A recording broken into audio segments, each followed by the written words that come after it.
In this video, we're going to take a look at how you can use the appearance window in Adobe Illustrator. So I'm first going to create an ellipse, and this ellipse has a fill and a stroke. So in the properties panel, I can enlarge my stroke, and I will shift click this up arrow to increase it in increments of 10 points, and now it's 20 points. When I click stroke here, I can choose where I want the stroke to be. So right now it's aligned to the inside, and I'm going to choose to align it to the outside just to make the next steps more easily visible.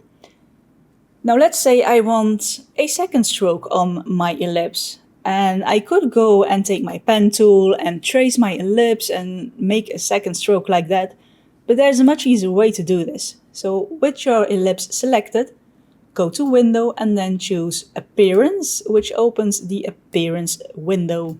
Now, in the Appearance window, I can say add a second stroke. And you might say, well, it doesn't look like there's a second stroke, but that's because the stroke has been duplicated. So it's exactly the same as the original one. It's on top of the original one as the same color. It's outside, it's the same size.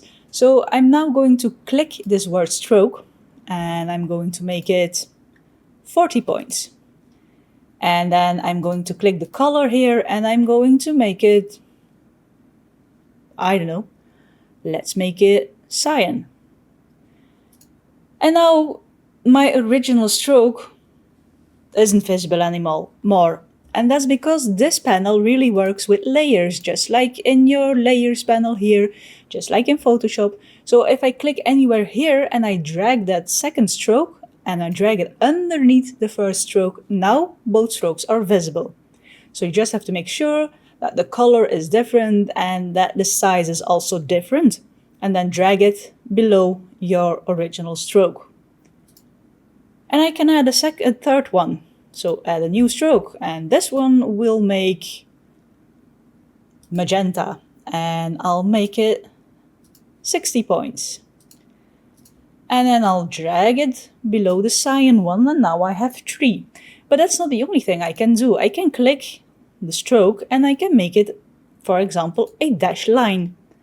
And I can choose then the gaps I want to have or the dash I want to have and all those things. And you can also align the strokes here, choose where you want them to be. So now I have this ellipse with 3 strokes. I can also add a new fill. So let's do that. New fill. And I want this fill to be black, but not black. So if I click this arrow to open up the fill menu, you can change your opacity, and let's make the opacity 50%, like this. So to show you that you can adjust the opacity or the fill depending on where it is in the layers here, I'm going to change my stroke to inside, and this one also inside, and this one also inside. So as you can see now, my strokes are on the inside and my fill is on top of all the strokes. Let's say I want my fill to just cover the cyan stroke, or I have to say the magenta stroke.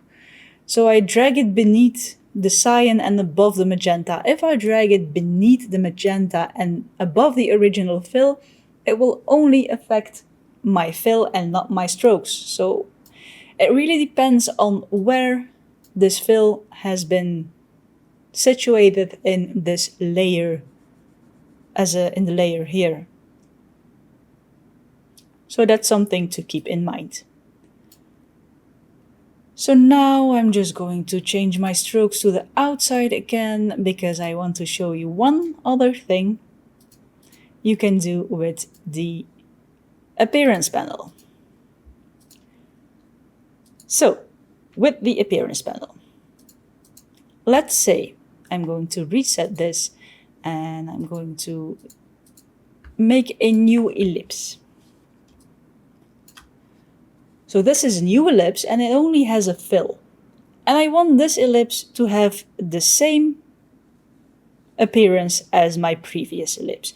So now I could go to my eyedropper tool with my ellipse I just created selected, and then eyedrop my other ellipse from which I want to copy the style. But as you can see, it only copies the fill and the stroke, not all strokes, not all fills. So we can force it to copy everything by double-clicking the eyedropper tool and then choosing to pick up the appearance and also apply the appearance. If I then press OK, and with my new ellipse still selected, if I then eyedrop the original one on which I want to copy, as you can see now, it has copied everything. That's one way, but there is also another way. So let me Ctrl-Command-Z, and I'm just going to reset my eyedropper tool so it doesn't take the appearance. So what we can do is select the ellipse or the object from which you want to copy the appearance. And then with this one selected, you can go to the appearance window and then drag this path on top of the object you want to copy it to. And as you can see, it has copied our style, our appearance. So by just dragging, and normally this shouldn't be white, this should kind of show like this. So yeah, not sure why it was white before, but it should look like this. So if you have your object from which you want to copy the appearance from selected, in the appearance window you will have this square next to path, and if you drag that square on top of the object you want to copy the style to, it will copy everything at once, so you don't have to manipulate it with your eyedropper tool. That was a quick video on how you can use the appearance window in Adobe Illustrator. Let me know in the comments below if you liked this video. Be sure to press that like button if you did. Press the subscribe button if you want to see more of my videos going live every week. And for now, stay creative. Thank you for watching my video, and I hope to see you in the next one.